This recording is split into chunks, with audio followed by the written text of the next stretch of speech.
सरकारों का दावा महज सियासी दिखावा है। आज इसी मुद्दे पर हम चर्चा करेंगे और समझने की कोशिश करेंगे कि आखिर सियासी दलों की तरफ से जो ये दावे किए जा रहे हैं, इन दावों पर वो खरी उतरती क्यों नहीं जा रही हैं, इन दावों पर वो जमीनी स्तर पर काम करती नजर क्यों नहीं आ रही हैं। आज इसी मुद्दे को हम समझने की कोशिश करेंगे और आखिर जानेंगे कि ये महिला हितैषी पार्टी होने का जो दावा किया जा रहा है, कितनी महिला हितैषी हैं। हमारे साथ कुछ मेहमान जुड़े हुए हैं, आपका तारुफ करा देते हैं। माधवी अग्रवाल जी हैं, भारतीय जनता पार्टी के प्रवक्ता हैं, और अनुपमा आचार्य जी हैं, कांग्रेस की प्रवक्ता हैं, रिटायर्ड विंग कमांडर हैं। मीनाक्षी शर्मा जी हैं, आम आदमी पार्टी के प्रवक्ता हैं। अमनप्रीत कौर जी हैं, वरिष्ठ पत्रकार हैं। आप सभी मेहमानों का बहुत बहुत स्वागत है।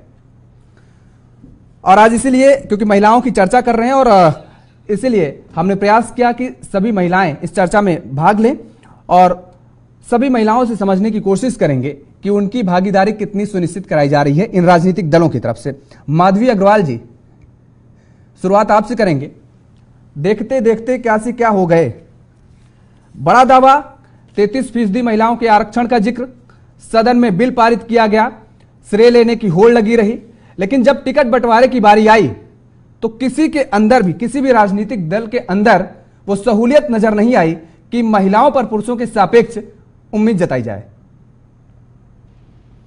देखिए, ये केवल दावेदारी नहीं है। आपको, हम सभी लोगों को समझना होगा कि महिलाओं को हमेशा जो है वो पिछले पायदान पे रखने की कोशिश शुरू से की जा रही है। लेकिन सबसे बड़ी बात है कि भारतीय जनता पार्टी ने आकर शुरुआत से ही 2014 से, जब से हमारी सत्ता देश में आई, तब से माननीय प्रधानमंत्री जी ने सदैव महिलाओं को आगे बढ़ने के लिए जो उनकी लिए कोशिश थी, वो हमेशा सार्थक रूप से, चाहे योजनाएं हो, चाहे कोई भी विषय हो, उस पर महिलाओं के ऊपर विशेष रूप से ध्यान दिया गया। आज देखिए, महिलाएं हमारी देश के दिग्गज स्थानों पर, दिग्गज महिलाएं जो हैं वो आज के बड़े बड़े स्थानों पर हैं। आज महिलाएं वित्त मंत्री हैं, आज महिला जो है राष्ट्रपति हैं। तो आप ये कहें कि केवल दावे हैं और खोखलापन है, ये कहना उचित नहीं है। आखिर आरक्षण की बात तो की गई, जो अमली जामा पहनाने में बाकी सारी पार्टियां पीछे रह गई। आपको तो पता होगा कि बॉयकॉट किया गया कितनी बार। जब भी महिला आरक्षण की बात की गई, सभी पार्टी, जितने भी दल थे, वो सारे बॉयकॉट कर देते। कोई ना कोई एक बहाना बना के इनको ठंडे वक्फे पे डाल देना था, लेकिन कभी भी अमली जामा पहनाने की कोशिश ही नहीं की। लेकिन इस बार विशेष सत्र बुलाने का कारण यही था कि आज तक जिस चीज को नकारा जाता रहा, जिस चीज को आज तक ये लोग ये कोशिश करते रहे कि ये केवल बातों से ही लोगों को, महिलाओं को बहला दिया जाए, और इसको कभी भी आगे सार्थक रूप से इसको प्रयास करके इसको एकदम सार्थकता प्रदान नहीं की जाए, यथार्थ पे नहीं लाया जा सके। आज भारतीय जनता पार्टी ने वो कोशिश की, और वो आज देखिए, भले ये होल्ड करें, होल्ड और बोले कि हम सभी लोग साथ हैं, अभी इसी समय आप लोग इसको लागू करिए, लेकिन ये नकारा नहीं जा सकता कि भारतीय जनता पार्टी की ही पहल थी, और ये केवल भारत की महिला। माधवी जी, बहुत अच्छी बात है जो पहल की, जिस पहल को लेकर के आपने कानून बनाया, मैं उसकी सराहना करता हूं, तारीफ करता हूं। लेकिन तब भी हमने चर्चा की थी तो सवाल हमने यही उठाया था कि आने वाले दिनों में पता चल जाएगा कि कौन सी राजनीतिक दल कितनी महिलाओं की हितैषी है। और उस दौरान ये दावे किए जा रहे थे कि हम महिलाओं को लेकर के, महिलाओं सशक्तिकरण को लेकर के हमेशा फ्रंट लाइन पर रहते नजर आए हैं। आखिर क्या वजह है? चलिए ठीक है, कानून बना, उसको अमली जामा भी नहीं पहनाया जा सकता है, लेकिन इन राजनीतिक दलों में यह सहूलियत तो होनी चाहिए कि जो भी दावा करती हैं, हम महिलाओं को चुनावी मैदान में उतारें, चुनावी समर में उतारें। उनकी ये जिम्मेदारी बनती थी। 33% का जो वो जिक्र करते हैं, बात करते हैं, 15% से कोई ऊपर निकल नहीं पा रहा है, कोई 12%, कोई 13% टिकट दे पा रहे हैं। क्या वजह है? देखिए योगेश जी, ये भी समझना होगा कि आज भी हमारे देश में महिलाएं जो है वो राजनीति के क्षेत्र में बहुत अभी सक्रियता से नहीं आ रही हैं। अभी भी निरस्ता है राजनीति को लेकर। महिलाएं उतनी सक्रियता से राजनीति में अपना जो हस्तक्षेप नहीं कर रही हैं, उनका इतना ज्यादा योगदान अभी नहीं है। धीरे धीरे प्रिपरेशन होगा सही तरीके से। जब महिलाएं पूरी उन्मुक्त रूप से सही तरीके से योगदान अपना देंगी, तब आने वाले समय में जब महिलाओं की संख्या बढ़ेगी, तो निश्चित रूप से आज जो ये बिल है, इसको एक समय लगेगा लागू होने में, और उसके बाद ये पूर्ण रूप से लागू हो जाएगा। तो ऐसा कोई भी दल नहीं होगा जिनको ये जो लागू किया गया कानून है, इसका विरोध करने का मौका मिले, या इस पे वो ये कोशिश करें कि बस इस पे अमल ना किया जाए और एक बातें करके केवल इसको, लोगों को, महिलाओं को बहलाने की कोशिश की जाए। तो निश्चित रूप से जो कानून लागू हुआ है और लोगों ने अपना योगदान दिया है, तो हम निकाय के चुनावों में, हम पंचायतों के चुनाव में देख रहे हैं, जब उनको अधिकार की बात की गई, उनको अधिकार दिया गया, तो महिलाएं बढ़ चढ़ करके हिस्सा ले रही हैं और बाहर भी सामने आ रही हैं। वो बाहर निकल रही हैं, लोगों के बीच में बैठ रही हैं, वो अपना प्रतिनिधित्व भी कर रही हैं। क्या वजह है? क्या ये जो परिवारवाद चल रहा है, जो पितृसत्ता चल रही है, उसको संभालने में जो लोग लगे हुए हैं, क्या ये भी एक बड़ी वजह मानी जाए कि महिलाओं को मौका नहीं मिल पा रहा और उनको मौका दिया भी नहीं जा रहा है? बिल्कुल पितृसत्ता है हमारे देश में, और बहुत सालों से ये जो इतने वर्षों से ये जो महिलाओं को दबाने और रोकने की जो कोशिश की जाती रही है, उसकी वजह से मैं आज भी कह रही हूँ कि महिलाओं का योगदान बहुत ज्यादा राजनीति में सक्रियता से इसलिए नहीं आ पाता कि परिवार के लोग कहीं ना कहीं उनको रोकते हैं। वही महिलाएं ज्यादा करके राजनीति में सक्रिय हो पाती हैं जिनके घर के अंदर में कोई एक बड़ा लीडर होता है या उनकी राजनीतिक कोई वो रहती है, योगदान रहता है। तो ऐसी स्थिति में महिलाओं को खुद से जब आगे बढ़ने का मौका मिलेगा और ये उनको एक स्कोप दिखेगा कि भाई हमें 33% आरक्षण मिल रहा है हमारे देश की राजनीति में और हमें आगे आना होगा, तो उनकी भी जो है वो हिम्मत बढ़ेगी और वो कोशिश जो है उनकी वो आगे आएगी। और परिवार का भी सपोर्ट मिलेगा। जब देश में सपोर्ट मिलेगा, कानून बन जाएगा, तो परिवार का भी सपोर्ट मिलने लग जाएगा। और जब ये निर्धारित हो जाएगा कि महिलाओं को 33% आरक्षण मिल रहा है और महिलाएं इस चीज को लेकर जब एक मनोबल अपना पैदा करेंगी, तो देश में जो राजनीतिक गलियारे हैं वहां महिलाओं की चहलकदमी और अच्छी तरीके से जो आज है उससे भी ज्यादा सशक्त रूप से आगे आएगी। और महिलाएं जैसे आज भी इतने बड़ी बड़ी मंत्रालय संभाल रही हैं, तो निश्चित रूप से भविष्य में महिलाओं की जो सक्रियता है जब बढ़ेगी तो और भी अच्छी जगहों पर महिलाएं पहुंचेगी और महिलाओं का जो योगदान होगा वो देश में आने वाली राजनीति में आगे बढ़ेगा और जिसका हम सभी लोगों को स्वागत करना चाहिए, वो स्वागत करना पड़ेगा। भले ही आप लोग इसको दूसरे दल जो है वो इसका क्रेडिट लेना चाहते हो, लेकिन निश्चित रूप से पहले तो उन्होंने रोका भी है ना। और कितनी बार ऐसा किया कि जब ये राज्यसभा में उठा या लोकसभा में उठा तो कई सारे जो राजनीतिक दल थे उन्होंने इसका सपोर्ट नहीं किया। और आज जब ये मौका आया कि इनके पास में कोई रास्ता ही नहीं था कि इसका कोई मतलब विरोध तो किया जा सके, तो सब लोग अपना क्रेडिट लेने के लिए आना शुरू कर दिया। लेकिन ये तो बात है कि भारतीय जनता पार्टी की ही पहल थी। ठीक है, अनुपमा आचार्य जी, महिलाएं आज किस क्षेत्र में पीछे हैं? आकाश में दहाड़ रही हैं, गगन में दहाड़ रही हैं। हम कहीं भी जिक्र करें, किसी क्षेत्र में जिक्र कर लें, राजनीति में भी जिक्र कर लेते हैं, तो अगर सबसे पावरफुल प्रधानमंत्री छोड़ दीजिए, राष्ट्रपति महिला है। और अभी माधवी अग्रवाल जी कह रहे हैं कि आज भी महिलाओं को बाहर निकलने में उनके परिवारजन कहीं ना कहीं रोकते हैं। दबाव की राजनीति हम कहें, अगर घरेलू दबाव की राजनीति, वो अभी दिखती है। लेकिन ये जो राजनीतिक दल हैं, महिलाओं के सशक्तिकरण की बात करते हैं, महिलाओं के उद्धार की बात करते हैं, उनके अधिकार की बात करते हैं, ये केवल करते हैं बात, जमीनी स्तर पर क्यों नहीं करते काम? योगेश जी नमस्कार, मेरा नाम अनुमा आचार्य है, विंग कमांडर अनुमा आचार्य। अनुमा नहीं जी। है। तो मैं आपको एक बात और कहना चाहती हूँ कि जो विंग कमांडर अनुमा आचार्य कहा जाता है, वो संवैधानिक अधिकार हमें यूपी की सरकार ने दिया है और उससे पहले कांग्रेस की सरकार ने दिया है। 1991-92 ये पहली बार महिलाओं को मेडिकल के अलावा दीगर क्षेत्रों में लेने की शुरुआत हुई थी और उसमें कांग्रेस की सरकार थी। तो एक बात तो ये कि कांग्रेस ने पहली महिला मुख्यमंत्री, पहली महिला राज्यपाल, पहली महिला प्रधानमंत्री, पहली महिला राष्ट्रपति और इसी तरह से हर फील्ड, चाहे आप किरण बेदी जी को ले लीजिए, दुर्गा बैनर्जी को ले लीजिए, इस तरह से हर फील्ड में महिला सशक्तिकरण के लिहाज से काम किया। और कांग्रेस पार्टी एक ऐसी पार्टी थी जिसने देश की स्वतंत्रता की शुरुआत से ही महिलाओं को वोटिंग राइट बराबरी से दिए थे, जबकि अमेरिका जैसे देशों में उनकी आजादी के 150 साल के बाद उन्हें यह अधिकार मिला था, फ्रांस में भी। एक तो बात ये। दूसरी बात, भारतीय जनता पार्टी की प्रवक्ता के लिए कहावत मेरे को मुफीद लगती है का, और वो मैं उसको क्वालिफाई करती हूँ कि उन्होंने जब ये कहा कि ये लोग कहते हैं अभी से लागू करो, अरे भाई वही तो सारा मुद्दा है। एक विशेष सत्र बुला के आज से 12 साल कोई काम होने बाद कोई काम होगा, 12 साल बाद, लगभग 12 साल या 12 से ज्यादा भी हो सकता है, उस चीज को लागू करने के लिए विशेष सत्र क्यों बुलाया गया था, तो समझ ही नहीं आया। हमारे यहाँ कल भी प्रियंका गांधी जी ने कहा है कि आज इसे लागू करिए, क्यों नहीं लागू करते। और रही बात हमारी, तो आपने देखा है उत्तर प्रदेश चुनाव में 40% महिलाओं को टिकट दिया गया था। तो कांग्रेस जो करती है, जो कहती है वो करती है, और उसका एक उदाहरण आपने खुद दिया। तो ये उत्तर प्रदेश तक सीमित क्यों रहा? मध्य प्रदेश, राजस्थान, छत्तीसगढ़, इन जगह इनको अमली जामा पहनाने की कोशिश क्यों नहीं की गई है? आपने उनको 12 मिनट के वक्तव्य में 2 बार टोका है, तो पहली बार आपका स्वागत करती हूँ, पर मुझे अपनी बात पूरी रखने दीजिए। नहीं, आप अपनी बात पूरी करिए, लेकिन सवाल तो काउंटर करेंगे ना, उसके लिए आप मना नहीं कर सकती ना अनुमा जी। अब आप ये कह दीजिए कि मैं आपसे सवाल ना पूछूं, काउंटर ना करूं, तो फिर अलग बात है। योगेश पांडे जी, पहले बात सुन लीजिए, उसके बाद आप काउंटर भी करिएगा। पहले मेरी पूरी बात यह है कि आपने जिस बात का जिक्र किया, पंचायती राज्यों में, नगर निकायों में इस समय महिलाएं लगभग 40% हैं। आज 15 लाख महिलाएं वहां ऐसे हुआ। ये 73वां और 74वां संशोधन कांग्रेस लेकर आई, उसके बाद ही हुआ है। अब हमने एक राज्य में करके दिखाया। विक्टर ह्यूगो नाम के एक बड़े दार्शनिक हैं, उन्होंने लिखा था, no one can stop an idea whose time has come।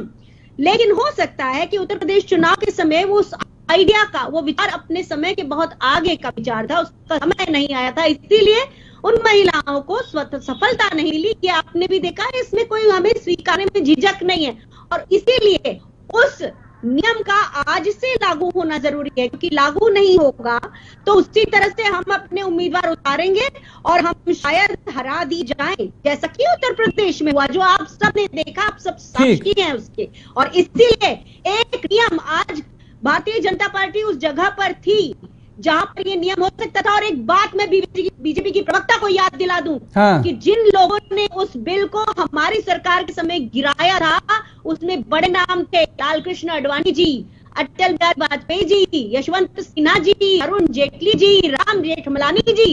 इन लोगों ने वो बिल अपने समय पे, जब हमने 2010 में पहली बार इस बिल को लेकर आए थे, तो इस बिल को इन्होंने इसके खिलाफ वोटिंग की थी। तो ये बात याद रखना चाहिए कि कांग्रेस की जब सरकारें आई हैं, महिलाएं दरअसल सशक्त हुई हैं। और उसका एक उदाहरण, मैं स्वयं जो यहाँ बैठी हूँ, महिलाओं के पहले लॉजिस्टिक्स अधिकारियों के बैच की अधिकारी हूँ, और मुझे पेंशन दिलाने का काम भी यूपीए की सरकार में 2010 में हुआ है। तो महिला सशक्तिकरण की बात जो बाकी लोग करते हैं, चुनावी कारणों करते हैं, वरना ये बिल उसी दिन से लागू होता जिस दिन इसको पास कराया गया होता। अरे बिल तो ठीक है, बिल तो उसी दिन से लागू हो गया होता। वोटिंग आप लोग खेलिए, वोटिंग खेलिए आप लोग। सवाल यहाँ पर ये उठ रहा है, आपके कहने का मतलब जो निष्कर्ष निकला है, सुनिए अनुमा जी, अब सुन लीजिए। अब आपने अपनी बात आपने रख ली, अब मेरी बात भी सुन लीजिए, अब मेरी बात भी सुन लीजिए। सुनना पड़ेगी। आपने कहा कि उत्तर प्रदेश में आप सफल नहीं हुई हैं, उत्तर प्रदेश में महिलाओं को आपने 40% टिकट दिया, आप सफल नहीं हुई हैं। यानी सत्ता की ललक में, सत्ता की चाहत में आपने राजस्थान, मध्य प्रदेश, छत्तीसगढ़ में महिलाओं को ताक पर रख दिया। सवाल सुन लीजिए अनुमा जी, सवाल सुन लीजिए, जवाब दीजिए। राजस्थान में एक सीट है रामगढ़ सीट से विधायक थी, और उन विधायक का टिकट कट गया है, नाम है साफिया खान। उनके पति जुबैर खान को टिकट दिया गया है। साफिया खान नाराज हैं और टिकट काटकर उनके पति को जो दिया गया, अब यहां पर हार का कहां डर सता रहा था? वो एक विधायक बन चुकी हैं, विधायक रही हैं आपकी पार्टी की, महिला का टिकट काट के पुरुष को दे दिया आपने। महिला नाराज है, आरोप लगा रही है, पार्टी पर ठीकरा फोड़ रही है कि अन्याय हुआ उनके साथ। ये क्या कहेंगी आप? योगेश जी, मैं नहीं जानती कि आप इतने पितृसत्तात्मक हैं कि जो बात हो रही है सिद्धांतों पर, उस पे एक राज्य की तरफ आप नहीं, एक राज्य की तरफ नहीं, तो मैं तो सारे राज्यों की तरफ चलूंगा। आप चलिए छत्तीसगढ़ चलिए, मैं तो सारे राज्यों को आपको आंकड़े दिखाएं, फिर से बता दीजिए। और दोनों पार्टियां, भारतीय जनता पार्टी, कांग्रेस, दोनों पार्टियां एक ही जगह पर खड़ी नजर आ रही हैं। हाँ, तो आपको ये दोनों बात कहना पड़ेगी। और मैंने आपको बताया कि अगर उस आइडिया का टाइम जब हमने 40% रिजर्वेशन दिया था और हम नहीं जीत सके, क्योंकि उसका कारण वही पितृसत्तात्मक समाज था, जिसके कारण आज भारतीय जनता पार्टी ने उस बिल को लागू नहीं किया है। ये बात समझिए। और आज भी हम टिकट देने के मामले में भारतीय जनता पार्टी से आगे खड़े दिखाई देते हैं। तो ये सवाल सत्ता पार्टी से होना चाहिए, जो ये बिल आज से लागू नहीं कर रही, आज से लागू करिए, आज से हम इम्प्लीमेंट करेंगे। आज से आप देखेंगे कांग्रेस पार्टी। वो सवाल तो मैंने पूछा, फिर पूछ लेंगे, फिर आएंगे एक बार। अगर आपकी तमन्ना एक बार, और तो माधवी जी से मैं एक बार और सवाल पूछ लूंगा, नेक्स्ट राउंड में उनके पास आता हूं। लेकिन ठीक है, अगर हम ये कहें कि कानून नहीं बना है साहब, उम्मीद करती हूँ हत्या करने का कानून नहीं बना है कि आप अपराधी दोषी सिद्ध किए जाएंगे, आप पर 302 लगेगा, 307 लगेगा, तो ये कह दिया जाए कि भाई आरोप करने में रोक कहां है? ये तो हमारी समझ है ना, ये हमारी समझ है कि अगर कानून नहीं लागू होता है तो हम ये करके दिखा दे कि नहीं, हम कानून का पालन करते हैं, हम नियमों का पालन करते हैं, हम वो पार्टी हैं जो कहते हैं वो करके दिखाते हैं। योगेश जी, बड़ा ताज्जुब हो रहा है, आप क्यों नहीं बात करते कि हमने मैंने कई बार कहा कि हमने 40% टिकट दिए थे, हमने उदाहरण स्थापित किया है, दिए थे और दिए हैं में बड़ा फर्क होता है। आप अच्छी तरह जानते हैं कि उसका परिणाम क्या हुआ। अनुमा जी, वही तो बस वही तो मैंने आपसे कहा ना, सत्ता की ललक और सत्ता की चाहत, हमने कोई गलत बात तो कही नहीं आपसे। तो हम आपके किसी जाल में फंसे क्या? हम राजनीति में आए हैं तो राजनीति हमें भी करनी है। नहीं, राजनीति आप करिए, राजनीति आप करिए और सवाल हम करेंगे। हम आपको राजनीति सिखा ही नहीं सकते, हम आपको राजनीति, आप राजनीति करिए और हम सवाल करेंगे, ये हमारा काम है, हमारा धर्म है, हमारा कर्म है। मुझे आप कमाल ही करते हुए दिख रहे हैं कि आपको जो पार्टी आज ये काम कर सकती है, ऑफिशियली कर सकती है, अधिकृत रूप से कर सकती है, जिसने इसे मुलतवी कर दिया, सवाल केवल और केवल उस तरफ इंगित होने चाहिए। गलत लोगों से गलत सवाल पूछ रहे हैं, जिनके पास सत्ता है वो आज लागू करें, हम आज करके दिखाएंगे, आज करके दिखाएंगे आपको। ठीक है, कानून लागू होगा तब आप उस कानून को मानेंगे, अमली जामा पहनाएंगे। मीनाक्षी शर्मा जी पहले भी पहना चुके हैं। ठीक है, आ रहे हैं अनुमा जी, आएंगे सेकंड राउंड में आपके पास आ रहे हैं। मीनाक्षी जी, महिलाओं के हक की बात, वही सवाल आपसे भी है, ये कितनी राजनीतिक दल उस पर खरी उतरती नजर आ रही हैं? आप भी उसमें शामिल हैं? देखिए योगेश जी, मैं अभी दोनों प्रवक्ताओं को सुन रही थी, खासतौर से जो बीजेपी के प्रवक्ता हैं उन्होंने बात करी महिला आरक्षण बिल की। तो आपको मैं कहना चाहती हूँ कि जो बीजेपी है, जो मोदी सरकार है, वो इसकी कथनी और करनी में जमीन आसमान का फर्क है। और महिला आरक्षण बिल के नाम पर उन्होंने जो महिलाओं की, देश की महिलाओं को धोखा दिया है, वो कभी पूरे इतिहास में याद रखा जाएगा। मुझे बता नहीं सकते बीजेपी के प्रवक्ता और या बीजेपी का कोई भी नेता कि कब तक लागू करेंगे। और ये बात हो गई कि आपके सामने के खाना है लेकिन आप उसे खा नहीं सकते, तो उस खाने का फायदा क्या हुआ? आज ये डेट नहीं बता सकते कि कब वो जाके लागू होगा, 10 साल बाद होगा, 15 साल बाद होगा, 20 साल बाद होगा, चलो उसे भी छोड़िए, चलिए लागू होगा तब देखा जाएगा। लेकिन अभी तो अपनी जिन्होंने जो टिकट वितरण किए थे उसमें महिलाओं को साथ दे सकते थे। इन्होंने तो शुरू से ही, जब से ये सत्ता में है तब से लेकर आज तक सिर्फ महिलाओं को धोखा दिया है। इन्होंने एक नारा दिया, बहुत हुआ महिलाओं पे अत्याचार अब की बार मोदी सरकार, लेकिन हुआ उसका उलट। वो सिर्फ नारा नहीं था, चेतावनी थी महिलाओं के लिए कि अब होंगे अत्याचार महिलाओं के साथ बीजेपी सरकार में। और जितने अत्याचार महिला के साथ बीजेपी की सरकार में हुए हैं, इतने शायद मुझे ये लगता है कि इस सरकार में हुए होंगे।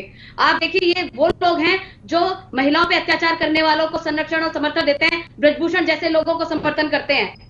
खुद इनके जो नेता हैं वो महिलाओं के साथ अत्याचार करते हैं और उसके बावजूद ये उन लोगों का समर्थन करते हैं। हमारी जो बेटियां, जो हमारे देश का गौरव थी, वो सड़क पर बैठ के न्याय मांगती रही। ना मोदी जी, ना बीजेपी के गृह मंत्री, कोई भी नेता, यहाँ तक कि स्मृति ईरानी जो कि महिला विकास मंत्री हैं, उनके शब्द से, मुंह से 2 शब्द नहीं निकले।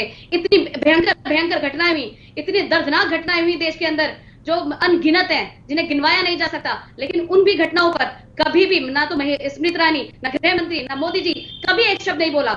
और जब ये महिला आरक्षण बिल लेकर आए उसमें भी धोखा दिया महिलाओं को। और आज उन्होंने अपनी जो लिस्ट निकाली उसमें भी आप देख रहे हैं कि अगर वो, पहली बात तो मैं ये कहती हूँ कि सिर्फ अगर आरक्षण देना ही है, महिलाओं के सशक्तिकरण करना है, तो उनको आगे ले जाने के लिए सिर्फ आपको राजनीति ही नहीं, हर क्षेत्र में उनको आगे लेके जाना पड़ेगा। अगर उनको आरक्षण देना ही था तो उन्हें नौकरियों में आरक्षण देना चाहिए था। अच्छा ठीक है, आपने कहा कानून को अमली जामा बीजेपी ने नहीं पहनाया है, तो कम से कम जो लिस्ट जारी की गई है उसमें महिलाओं की भागीदारी भारतीय जनता पार्टी को सुनिश्चित करनी चाहिए।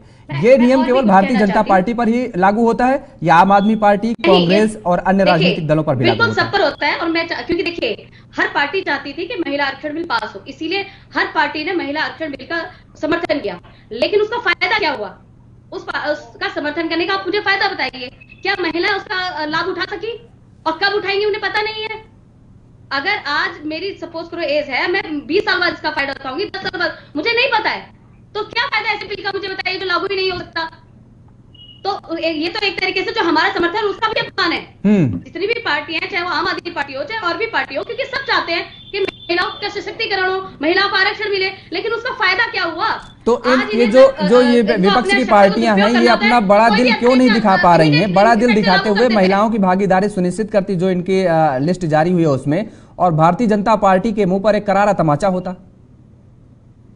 हाँ जी, सॉरी, रिपीट कीजिएगा।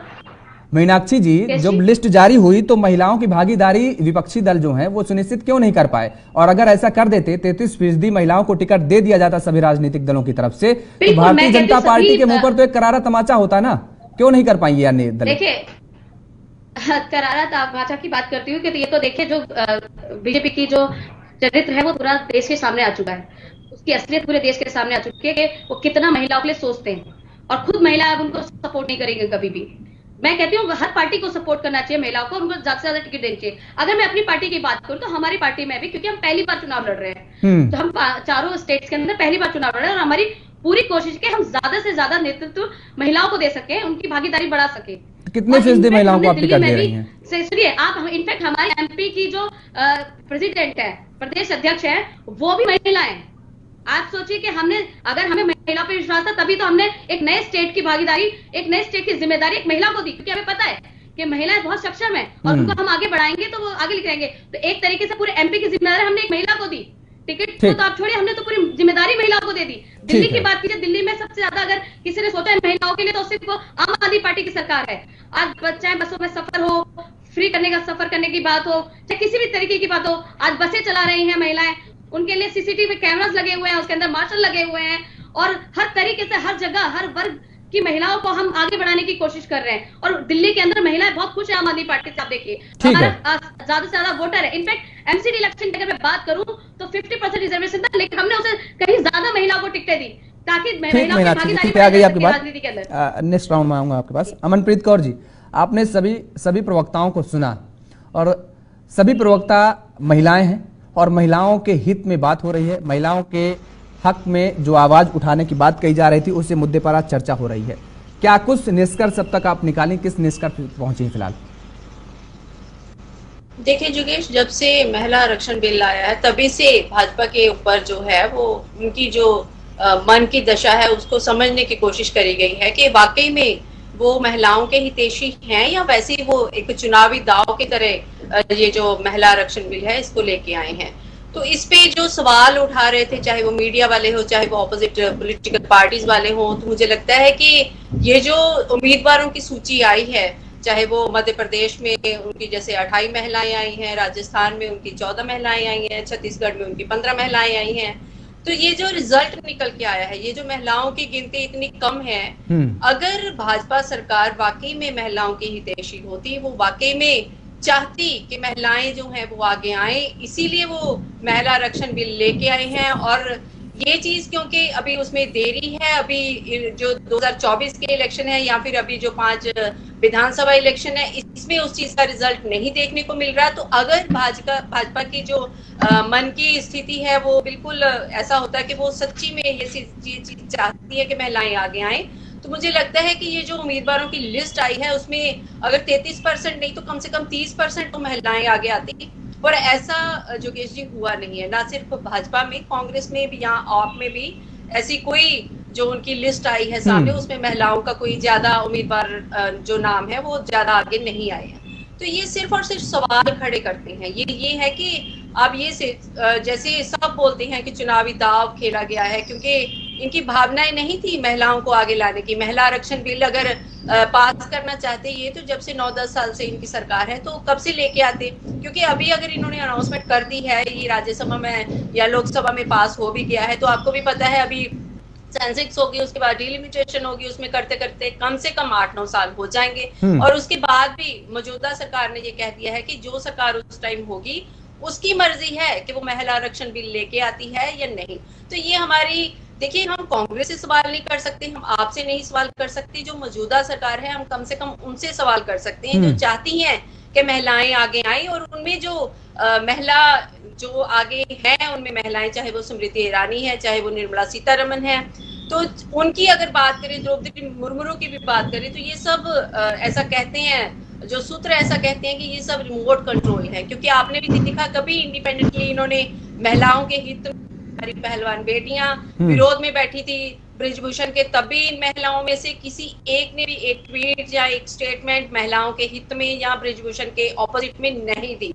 कभी ऐसा नहीं हुआ कि महिलाओं का कुछ हुआ हो, चाहे वो प्रतापगढ़ की घटना हो, चाहे वो उज्जैन की घटना हो, कि इन तीनों में से जो हमारे देश के एक बहुत महत्वपूर्ण संविधानक पद है, एक हमारी केंद्रीय मंत्री स्मृति ईरानी है, दूसरी हमारी फाइनेंस मिनिस्टर जो है निर्मला सीतारमन है, तीसरी हमारे देश की राष्ट्रपति हैं द्रौपदी मुर्मू जी, इनका कभी भी कोई स्टेटमेंट, कभी भी कोई ट्वीट जो है वो महिलाओं के हित में नहीं आया, या फिर ऐसी चीज के लिए ये कभी नहीं बोली जो महिलाओं के हित में नहीं है। तो ये सिर्फ और सिर्फ ऐसा लगता है कि महिलाओं को जो साधने की कोशिश करी गई है, जो हमारे तो हम इसमें कहा बीजेपी को केवल यहाँ पर जो खड़ी हो रही है महिलाओं को साधने की केवल कोशिश की जा रही है, उनको केवल उनके मताधिकारों को अपने हक में लाने की कोशिश की जा रही है। केवल भारतीय जनता पार्टी को इस स्टैंड पे देखें या सभी राजनीतिक दलों को? देखिए सारे राजनीतिक दल ऐसे कर रहे हैं, क्योंकि अगर अमनप्रीत जी सारे ही राजनीतिक दल ऐसे कहते हैं। आप ये बोलो कि प्रियंका गांधी जब भी कैंपिंग करती हैं, जब वो यूपी में थी तो वो बोलती थी लड़की हूँ, लड़ सकती हूँ, लड़कियों के लिए, लड़कियों के हितों के लिए प्रियंका गांधी हमेशा अपनी कैंपिंग में वो बोलती हैं, इन मुद्दों को वो आगे रखती भी हैं। पर क्यों नहीं उन्होंने अपनी ये जो अपनी कहनी और कथनी में हम बोलते हैं, अनुमा जी कह रहे हैं कि हमने उत्तर प्रदेश में 40% महिलाओं को टिकट दिए तो थे जी, वो अभी आई गई बात होगी। अभी हम 5 स्टेट्स की बात करें तो वो अच्छी बात है, क्योंकि हम अगर 2024 के इलेक्शन को मद्देनजर देखते कहते हैं तो ये जो 5 विधानसभा के इलेक्शन हो रहे हैं, चाहे वो मिजोरम है, चाहे वो छत्तीसगढ़ है, चाहे राजस्थान है, चाहे वो मध्य प्रदेश है, तेलंगाना है, ये सारे जो है एक तरह से सेमीफिनाले हम बोल सकते हैं। इसमें जो पॉलिटिकल पार्टी आगे आएगी, जो अपना अच्छा प्रदर्शन करेगी, निस्संदेह वो 2024 में भी बाजी मार जाएगी। तो अगर हमें अपनी सरकार में, अपने आने वाले समय में हम चाहते हैं कि हमारे जो देश का लोकतंत्र बचे, देश की जो महिलाएं हैं वो आगे आए, हमारे देश की सरकार चलाएं, तो आज से ही उनको एज ए उम्मीदवार उनको सिलेक्ट करना पड़ेगा, तभी उनको मौका मिलेगा। अगर हम राज्यसभा जो लोकसभा की बात करते हैं तो वहां के परसेंटेज तभी बढ़ा पाएंगे, क्योंकि महिला आरक्षण बिल का रिजल्ट तो अभी हम नहीं देख सकते। कम से कम उम्मीदवारों की लिस्ट में महिलाओं को शामिल करके ये जो 5 विधानसभा रिजल्ट आने वाले हैं उनका रिजल्ट हम देख सकते। ठीक है माधवी जी, एक रिपोर्ट के मुताबिक 187 देशों में 143वें पायदान पर हम है महिला सांसदों की अगर हम तुलना करें, महिला सांसदों का अगर हम जिक्र करें 187 देशों में 143वें देश में, और जिस रफ्तार से हम महिलाओं के सशक्तिकरण की बात करते तो हैं, लेकिन रफ्तार जो बढ़ रही है अगर उसका हम आकलन करें तो मुझे लगता है कि 1% भी वो स्पीड नहीं है जो बढ़ती नजर आ रही है। ऐसे में तो 2057-63 हम कहां जाकर के खड़े होंगे जब महिलाओं की भागीदारी जो होगी सुनिश्चित होगी, 33% का जो हम जिक्र कर रहे हैं वहां पर स्टैंड कर पाएंगे? देखिए योगेश जी, एक रेवोल्यूशन आता है तो उसमें समय लगता है। मैं सबसे बड़ी बात पहले ये बोल दूं कि कांग्रेस की प्रवक्ता भी बोल रही थी कि हमने महिलाओं के लिए पहली महिला राष्ट्रपति हम लेकर आए, महिलाओं के सशक्तिकरण के लिए हमने कोशिश की। मैं आपसे ये पूछना चाहती हूँ कि एक 62 साल की महिला 1978 में जो है शाहबानों के ऊपर में जिस तरीके से राजीव गांधी ने जो अधिनियम लेकर आए थे और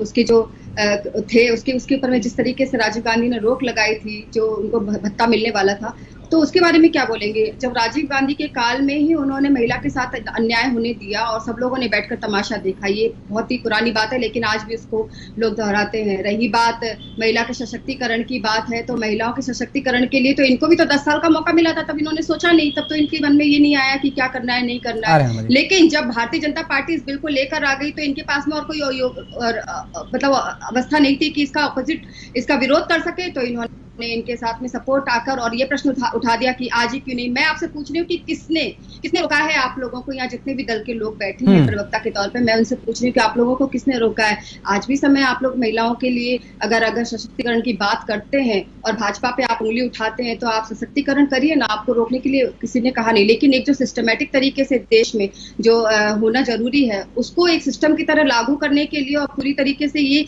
ताकि इस पे किसी तरीके का लूप पॉइंट ना रहे आगे जाकर, कोई और दल इस पर ये ना कह सके कि हम इसको करेंगे या नहीं करेंगे, ये उनके मन में ना आए। इसीलिए एक सिस्टमेटिक तरीके से इसको लागू करने की जरूरत थी, जो कि भारतीय जनता पार्टी ने किया।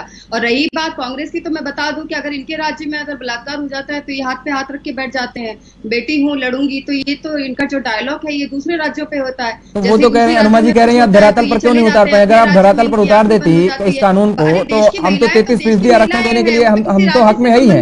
अनुमा जी तो यही कह रही है, महिलाओं की रिस्पेक्ट, महिलाओं की आन बान शान तो पूरे देश की होनी चाहिए, किसी राज्य में सीमित नहीं होनी चाहिए। लेकिन इनका जो है वो केवल अपने राज्यों तक है। दूसरे राज्यों में जब ये कुछ होता है तो ये खड़ी हो जाती है और अपने राज्य में आंख बंद करके बैठ जाती है। तो माधवी जी, इनका और नहीं, सशक्तिकरण की बात भी इनकी सिर्फ एक बात मैं आपसे समझना चाहूंगा, इनका राज्य और ये हमारा राज्य, ये उनका राज्य, ये कैसे डिसाइड होगा कि उस राज्य में ये कर रहे हैं, हम इस राज्य में महिलाओं को सशक्तिकरण दे दें? ये कैसे बंटवारा? तो मैं कहना चाहती हूँ कि डिसाइड नहीं होना चाहिए, बिल्कुल नहीं होना चाहिए। और आप लोग इसमें, अब ये तो सामने दिखता है कि जो इनकी प्रियंका गांधी है, जब दूसरे राज्यों में कुछ होता है तो वहां पे धरने पर बैठ जाती हैं, उसके बारे में विषय में बात करें। लेकिन ठीक राजस्थान में आज सबसे ज्यादा जो है प्रताड़ना महिलाओं की वहीं पर हो रही है, लेकिन उसमें इनके मुंह पर सिलाई लग जाती है। तब मानवी जी जवाब दीजिए।